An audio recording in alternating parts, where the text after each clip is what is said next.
చేసి నా మీద రాసిన కేసు అప్పర్పల్ని చించేయమని ఫోన్ చేసి చెప్పు.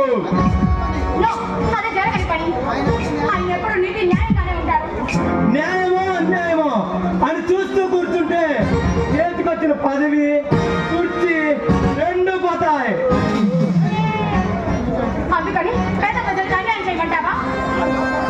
నాకు అవమానం జరిగింది కాబట్టి దానికి ప్రతీకారం తీర్చుకోవడానికి ఇక్కడికి వచ్చాను.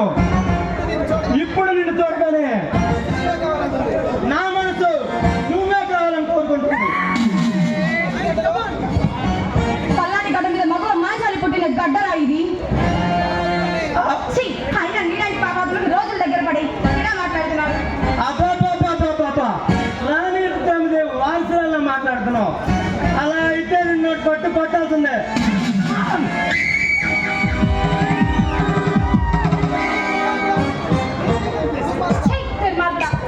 సరిపడిన రావణాసుడికి ఏ గది పట్టిందో నీకు అదే గది పడుతుంది. జాగ్రత్త.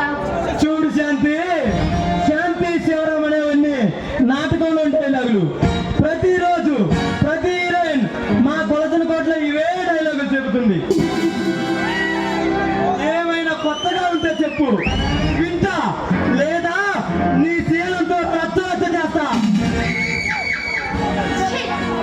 కిషోర్, నీకు దండం పెడతాను. దయచేసి నన్ను వదిలి పెట్టి వెళ్ళిపో.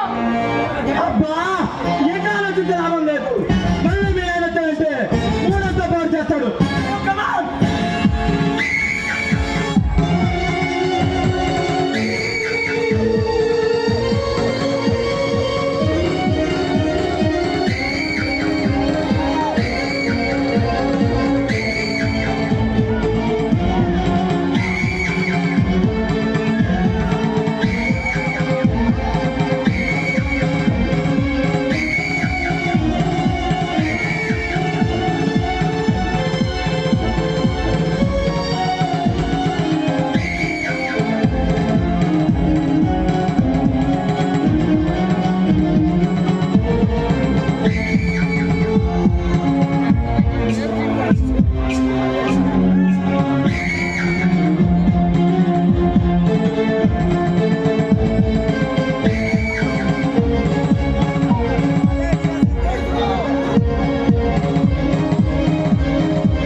నేను పోల్చుకుంటాను.